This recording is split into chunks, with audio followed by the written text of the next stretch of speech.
Hello and welcome to Volusia Magazine. I'm Amber Osman. In this week's episode, County Council unveil historical markers at a pair of local schools. Passenger numbers continue to soar at the Daytona Beach International Airport. And we have safety tips for our busy roads.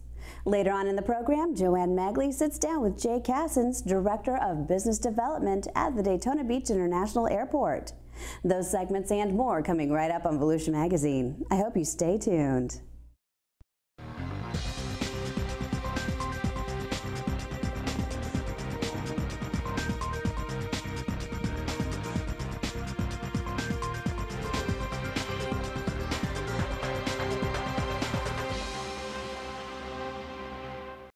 The Volusia County Council recently celebrated African American history by unveiling state historical markers at two schools that provided education for African American youth from the 1920s to 1969. The ceremonies took place in De Leon Springs and in Orange City, which now house Head Start centers. The schools educated hundreds of African American students before Volusia County schools were desegregated in 1969. Dozens of former students, most of them over the age of 60, turned out for the events, which blossomed into joyful school reunions. They recalled the friendships they made, the obstacles they overcame, and the education they received in the small schoolhouses. With the students from Bobbinsville, Pearson, and De Leon Springs, this became home. This is what we knew. Doris McWilliams attended the De Leon Springs School from 1941 to 1947 and went on to become a local school teacher. You know, when things like this happen, it just doesn't seem real, you know, and you just sort of float along. And I was sitting there thinking, now there's a reason for everyone that once lived in De Leon Springs to come back to De Leon Springs. Two former De Leon Springs students, Reggie Williams and Virginia Axon, joined in the impromptu rendition of their school song. Elementary, forever will be true. You are inspiration. It fills you up to know that it's so much history, and we've done so many wonderful things with so little. And it's about time that the world understand that we have not always had, but we've always been a determined people.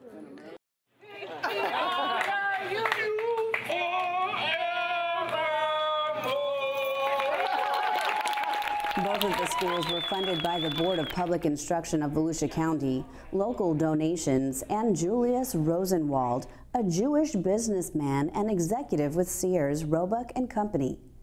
Rosenwald, who was inspired by Booker T. Washington, built nearly 6,000 schools for black students across the South between 1917 and 1936. In fact, many people believe the American Civil Rights Movement would not have happened without the Rosenwald Schools because they educated and empowered African Americans. I was sitting there thinking, and my mother was reminding me the importance of these schools back in the day, the Rosenwald Schools, not just here in Orange City, but across the country. She was letting me know that she attended one in Mississippi. And she was saying, had it not been for these schools, what we would have done as a race of people for education, especially in the primary years. Because think about the history that went on just in this building right here. How many people was educated here who went on to become leaders in the community, leaders in the state, leaders in this country.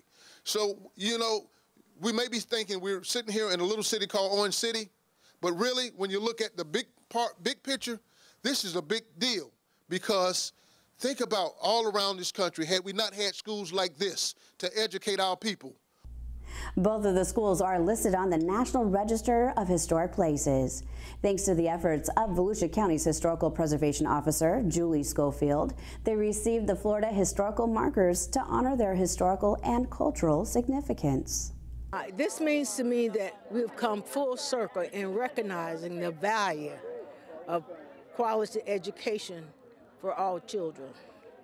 And so I'm just proud to be here. I'm proud that I lived long enough to see justice done. You can learn more about Volusia County's rich history at volusia.org/history. 2017 is starting out on a high note for Daytona Beach International Airport. Passenger traffic at the county-run airport increased 5.3% for January in comparison with January of last year. During the month, nearly 55,000 passengers flew in or out of the county-operated airport. For the 12 months ending January 31st, total passenger traffic at DAB increased over 12%, with more than 632,000 passengers traveling through the facility last year, compared to just over 710,000 passengers this year. According to Jay Cassens, Business Development Director for the airport, this month marks the 15th consecutive month of year-over-year passenger traffic increases. It was a great 2016, and we're hoping that 2017 will be just as strong. We don't expect the double-digit increases that we've had in 2016, but now we're steady set at 3 airlines for now. So we just expect steady increases, hopefully, over the next 12 months, and we're still working on trying to get more destinations and more airlines, so you never know, by the end of 2017 we might have something else. Currently, 3 airlines serve Daytona Beach International Airport. JetBlue, which offers daily nonstop service to New York City; Delta, which offers nonstop service to Atlanta; and American, which flies nonstop to Charlotte. And did you know you can go to print a coupon for a free day of parking? Just visit flydab.com, click Airport Information tab at the top, and then click Parking and Parking Discounts.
You know the old saying, spring forward, fall back.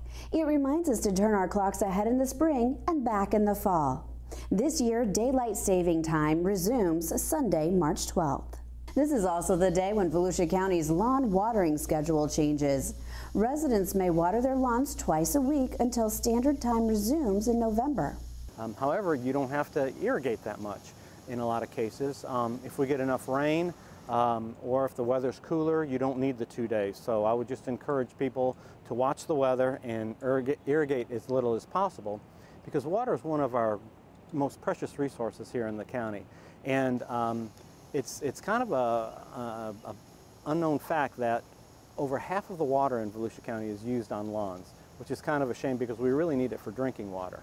People who live at odd-numbered addresses may water Wednesdays and Saturdays, and people at even-numbered addresses may water Thursdays and Sundays.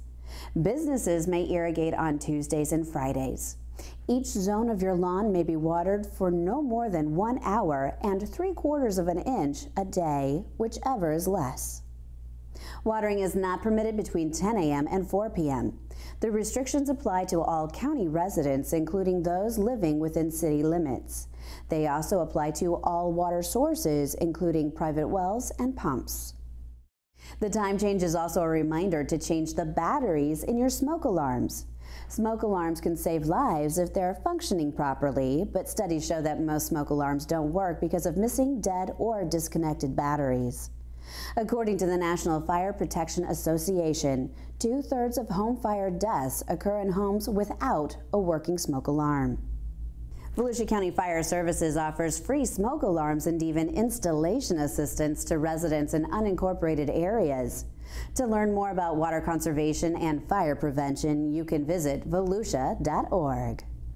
The roar of the race cars has left Volusia County, but another roar is already rolling in.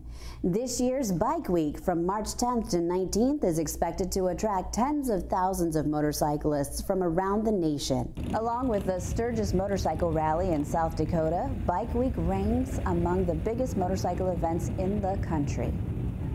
Many bikers congregate on Main Street in Daytona Beach and at Destination Daytona in Ormond Beach, but the week has truly become a county-wide event. Volusia County residents and visitors are encouraged to use extra caution when driving about town. Sharing the roads with motorcyclists requires special attention. Several years ago, the Volusia County Council launched a Look Twice, Save a Life campaign that is now being used statewide. Drivers of vehicles need to remember two things. There's going to be more motorcycles in the area, and sometimes they're hard to see. So those drivers need to take a second look before they pull out from a side street, an intersection, or make a left turn. Take that second look before you drive.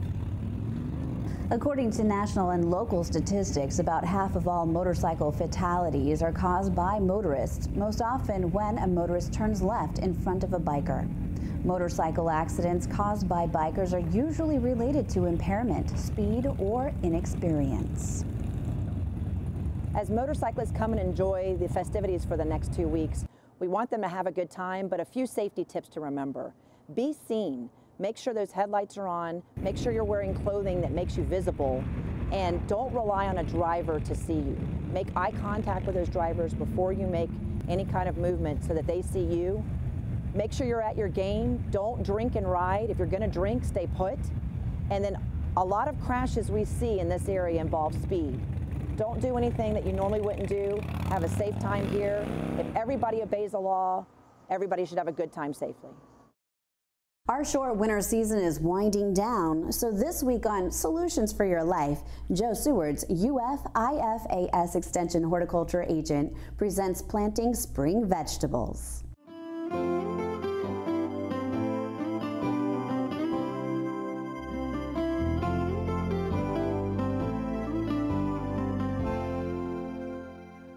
Hi, I'm Joe Seward. Welcome to Solutions for Your Life.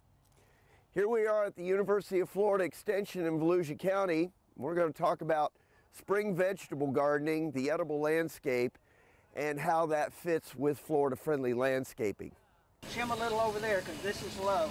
Okay. This is low right Throughout the year, on Saturdays, one Saturday a month, we have classes to show people various ways to make their landscapes more productive, more sustainable, more Florida-friendly, the ultimate goal being to help preserve and protect our natural resources, not the least of which is our water supply. And we're going to be showing attendees how to raise things in hay bales. We're going to show them how they can use ordinary kitchen scraps, coffee grounds, those types of things to create a very effective compost bin so they can add organic matter to their vegetable gardens. We're going to show them how to raise things hydroponically at home in an efficient and economical way. We're also going to have herbs in a barrel. We're going to be planting potatoes in containers and other interesting ways to grow fresh fruits and vegetables in the home landscape.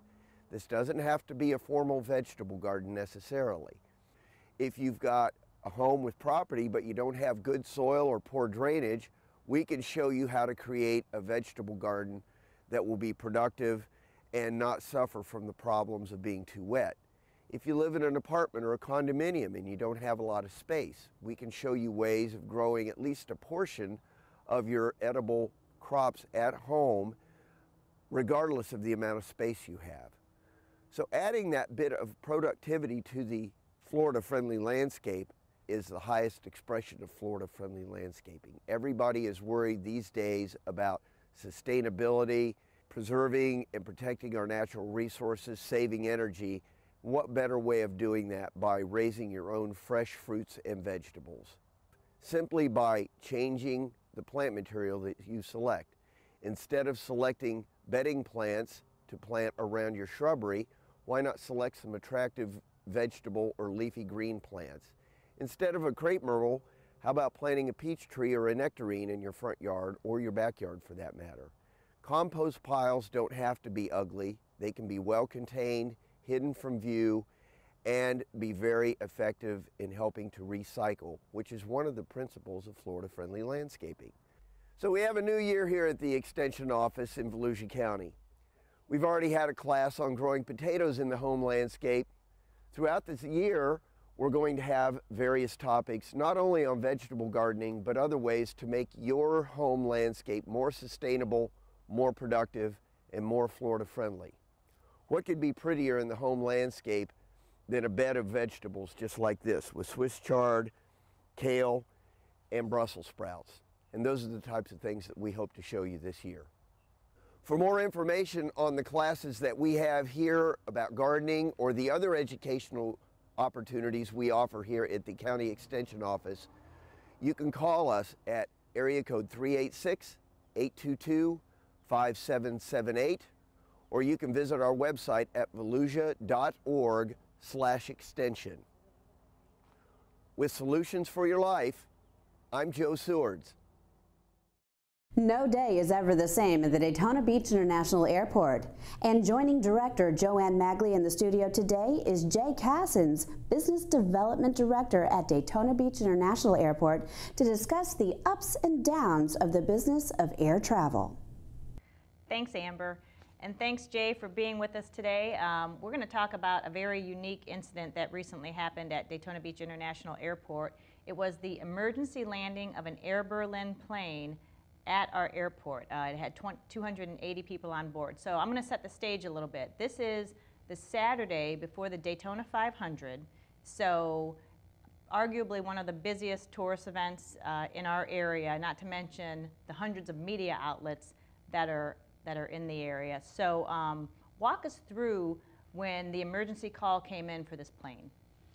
Well, we got the call a little after 1 o'clock that Air Berlin had experienced smoke in the cabin or in the cockpit, and we rolled all of our emergency vehicles out and prepared basically for the worst, and luckily it ended up being a relatively small issue, but nonetheless the plane had to make an emergency landing on its way to Cancun, Mexico.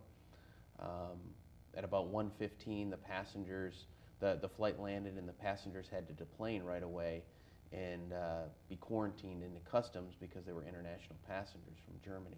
So you had probably a skeleton crew because it's a Saturday. You had some people there because you do emergency operations when the 500's going on, but you probably had to call staff in for this emergency.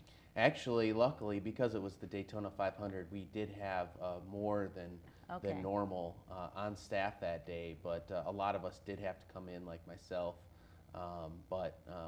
It was good and bad that it was the Daytona 500. It was good that we did have a lot more people than normal on shift, but it was bad because of the coordination efforts that we tried to plan with transportation and hotel arrangements. It was basically non-existent. And I want to remind people that, again, these passengers were never supposed to be in the United States. They were going from Germany to Cancun, and some of them did not have documentation to be in the United States. Right, yeah, there was no plan to come to the United States, obviously, originally, so they didn't have the proper documentation in place to be cleared here in the U.S. So it was relatively complicated initially, and Customs and Border Patrol came up from Sanford, and they were there very quickly, and they were very helpful in the process. But initially, we did have to quarantine the passengers into an area. What kind of passengers are we talking about? We're talking about passengers from Germany. It's a country that has a visa waiver, so they don't necessarily need a visa, but they need an ESTA, what's called an ESTA, which is a certain application that you have to fill out to come to the U.S. But they didn't have that in place, and half the passengers didn't speak English. A lot of them, some of them have families, young children. Just going to vacation in Mexico and all of a sudden end up in Daytona Beach. So you get word that there's going to be a rescue plane, or what do you do when you first have these passengers come? What are your steps to get them back to where they were originally destined to? Well, there's a lot of discussion that goes on what to do with them now. So we knew that Air Berlin had operations down in Miami and Fort Myers, so we were thinking about how do we get them transported maybe to Miami or Fort Myers where they could get airline assistance, because obviously there's no Air Berlin flight crew, the flight crew's there, but the ground crew and customer service support team is not there to assist the passengers. So it's really on the shoulders of the airport. So how do we get them to the nearest Air Berlin station? So the next option was to get a rescue flight from another city. And it came up that American Airlines may have an aircraft large enough to take 300 people, because this is an international flight, so you don't have a lot of aircraft that are just laying around that can fit 300 people. So they did finally arrange a rescue flight at 11 o'clock that evening from Philadelphia. But ultimately, that kept getting delayed, and it didn't work out. So it was difficult for the passengers, but we did our best to try to take care of them.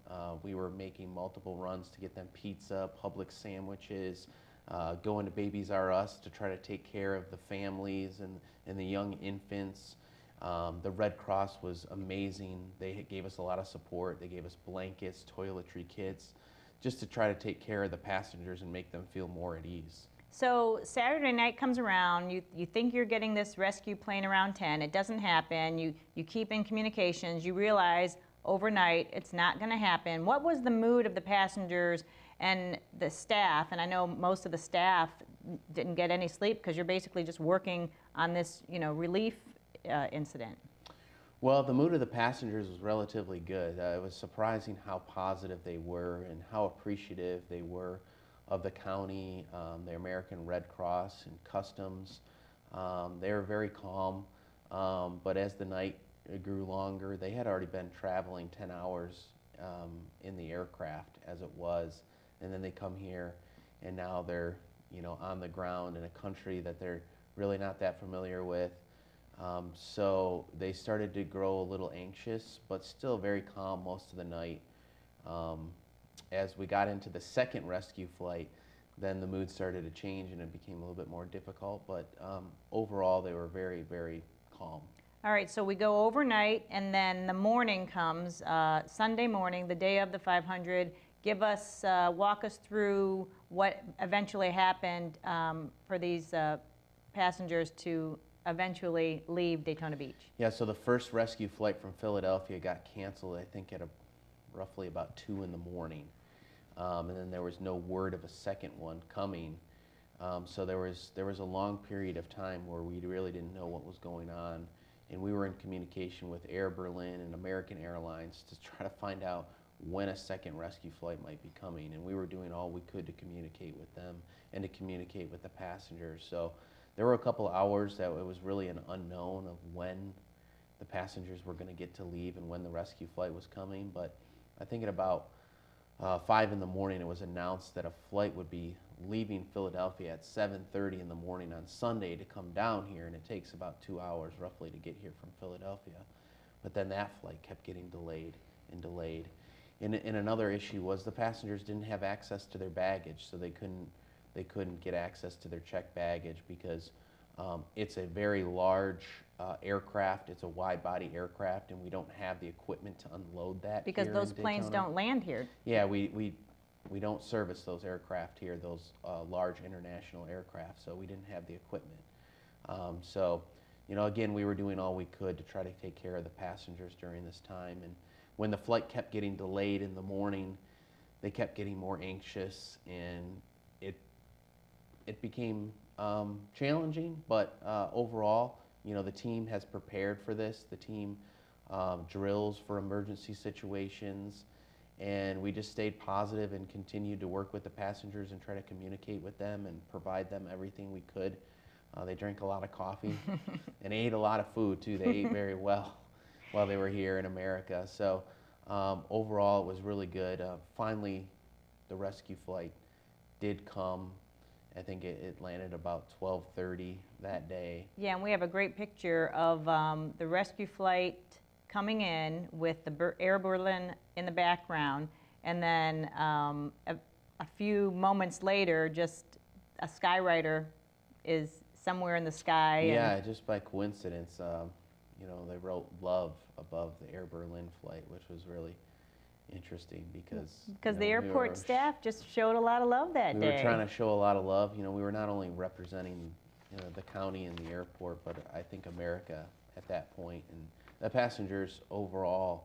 I mean, I don't think I heard anything negative about the airport specifically. They were just thrilled, and they knew that we were going way above and beyond, and there was just a few of us just working around the clock, and they could see that we were tired and had no sleep. But yeah, and I know you even, luckily you even had some toys in your own car from your little one, so you brought those in and shared them with the kids. I just felt so bad for the kids because, you know, having a little child and just knowing how anxious they are and,